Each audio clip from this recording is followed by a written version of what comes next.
بسم الله ما شاء الله، الله أكبر. الأوزان باينة يا جماعة قدام حضراتكم. الكتكوت اللي قدامكم ده عمر 10 أيام، عمر 10 أيام. واخدين وزنة كده من 5 كتاكيت. الوزنة عاملة كيلو 620 جرام، كيلو 620 جرام. كتكوت عمر 10 أيام.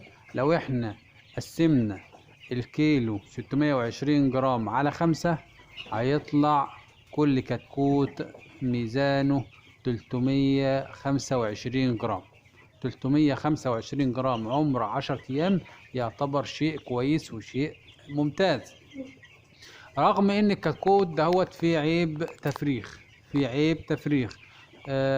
ما خدش الحرارة الكافية بتاعته أثناء التفقيس، او حصل لعب في الفقاسة اثناء التفقيس، عشان كده كان عنده بعض التهابات في السرة.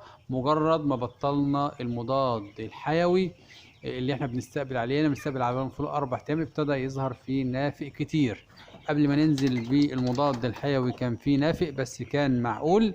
بعد ما بطلنا المضاد الحيوي اللي هو البام فلور راح جاي ظاهر في نافق كتير. احنا دلوقتي نزله بحاجة اسمها كوليبريم.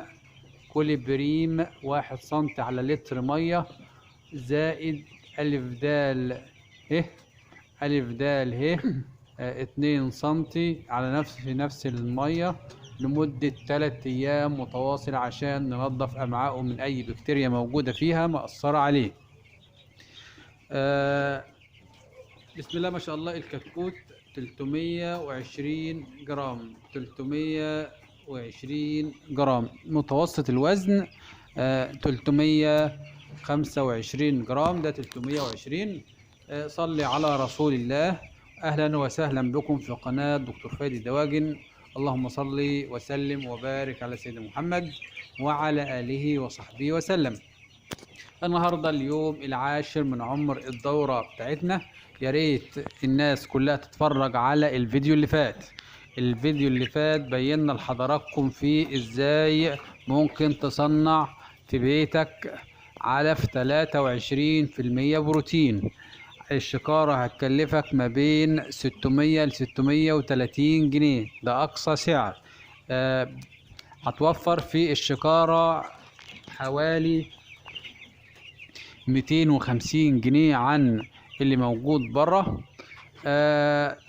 يا ريت الناس تتفرج على الفيديو اللي فات. النهارده اليوم العاشر من عمر الدورة بتاعتنا، درجة حرارة 39.5، درجة حرارة 39.5. نازلين في المية بكل بريم 1 سنتي زائد ألف دال 3 ه. الكولبريم دواء بيطري مضاد حيوي مطهر للأمعاء من جميع البكتيريا الضارة. بيتكون من سلفازين، من السلفازين والتراي ميسوبريم، من التراي ميسوبريم والسلفا ديازين. سلفا ديازين والتراي ميسوبريم. السلفا دي يا جماعة مضاد حيوي بيطهر الأمعاء من أي ميكروب موجود في الأمعاء نتيجة لسوء عملية التفقيس، سوء عملية التفقيس. لكن اللي موجود معانا الحمد لله الوزن بتاعه كويس.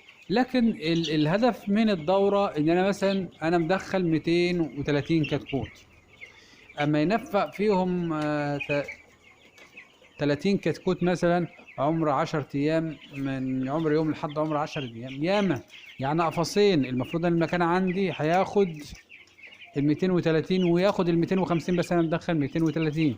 طب ايه اللي يخليني اجيب كتكوت رغم ان انا مجرب المصدر ده؟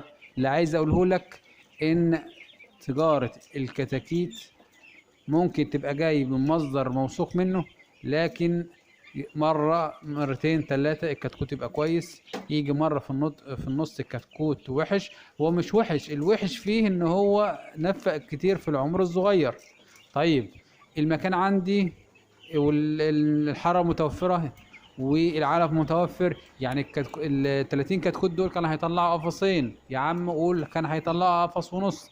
قفص ونص دول برضو يعني حاجة هتضيف في مكسبك. انت بتقلل من مكسبي ليه؟ اديني كتكوت فيه مشكلة ليه؟ بس يلا قدر الله وما شاء فعل. بسم الله ما شاء الله.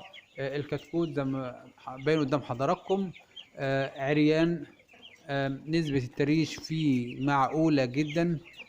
كل الطاقة وكل اللحم متجه إلى بناء العضلات والصدر والشاسيه بتاع الكتكوت. حاجة بسم الله ما شاء الله، حاجة سوبر. لكن برضه في مشكلة في بعض الكتاكيت نفق لحد الآن معايا من عمر يوم لحد عمر ال10 أيام، منفق 23 كتكوت من 230. منفق 23 كتكوت من 230، وبرضه لسه هيظهر فيه نافق تاني. لسه هيظهر فيه نافق، أقل حاجة يطلع فيه 5 6 كمان. يعني هيقف ال30 هينفقوا، وإن شاء الله هيبقى معانا ال200. وبرضه في العمر الطويل بيحصل نفق طبيعي.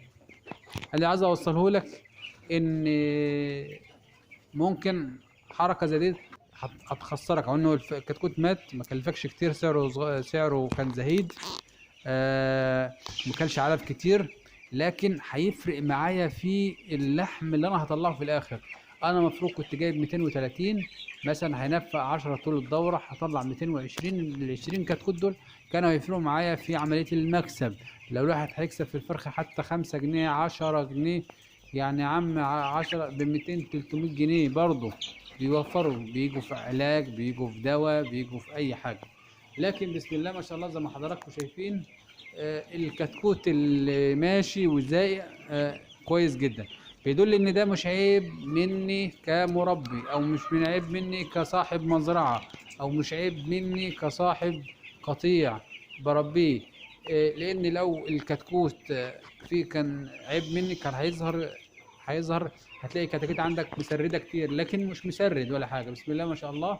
الكتكوت عريان والشكل بتاعه ممتاز، ودرجة الحرارة بتاعته مناسبة، والحيوية بتاعته مناسبة. لكن هو اللي موجود في السوق دلوقتي يا جماعة 20%، 10% كتاكيت سوبر، 20% كتاكيت معقولة. تمام، يبقى عندنا كام؟ 70% كتاكيت شمال. انا حظي بقى جه في الكتاكيت الشمال. طيب، بيرجع ليه قلة الضمير من صاحب القطيع، ان هو ما ظبطش عملية التفريغ كويس، وما ظبطش الفقاسة بتاعته كويس. هيخسر، بيبيع بأقل من السعر. قال لك خلاص، لكن هو ما يعرفش ان هو كده بيربي لنفسه سمعة سيئة. يعني ايه بيربي نفسه سمعة سيئة؟ يعني الكتكوت الافيان عادل ابو علفة ده بعد كده انا مش هدخله تاني، حتى لو بيقول لي الكتكوت ده هتاخده من هنا تاني يوم هتبيعه هيطلع فرخة لحم، خلاص مش هخش تاني. بقى عندي منه خبرة سيئة. خبرة ايه؟ خبرة سيئة. خلاص مش هدخله عندي تاني، هدخله مزرعتي تاني، مش هتعامل معاه تاني. عشان كده بنقول للناس اتعاملوا كويس، اصدقوا مع الناس. لو الكتاكيت بتاعتك فيها مشكلة اعدمها، عشان ما تخسرش سمعتك. لان انت مجرد ما هتخسر سمعتك ويبقى عندك سمعة سيئة، انا كمربي هقول ان كتكوتك سيء، هيطلع غيري يقول كتكوتك سيء، والناس هتحجم عنك، وايه وكده ايه، مكسبك هيقل. ما تنساش الشير واللايك، واتفرج على الفيديو اللي فات، فيديو ممتاز جدا عاملين فيه تركيبة علف. 23% بروتين، 10 كيلو فول صويا، 10 كيلو فول بلدي، 16 كيلو ذرة صفرا، 13 كيلو